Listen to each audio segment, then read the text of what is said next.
माननीय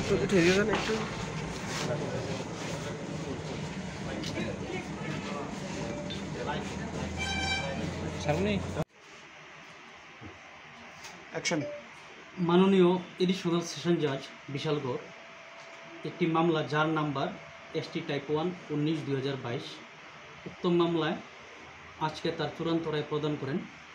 उक्त मामलार अभियोग छिलो एकजन विक्टिम गत 5/5/2022 इंग्रेजी तारीख टाकारजला PS एक लिखित अभियोग करें जे उनार छेले नाम अजयदेव बर्मा गत 2/5/2022 इंग्रेजी तारीखे तार मा के धर्षण करें। तारपर उक्त मामला टाकारजला PS लिपिबद्ध है।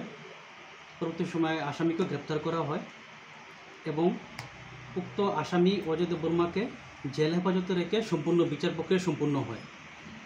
विचार प्रक्रिया चलाकालीन माननीय आदालते 20 जन साक्ष्यबाक्य ग्रहण करें एवं आज के माननीय आदालत भारतीय दंडविधि 376/2/F IPC धारा मुताबिक अभियुक्त आसामी अजयदेव बर्मा के যাবজ্জীবন सश्रम कारादंडित करें लगे 10,000 टाका जरिमाना करें।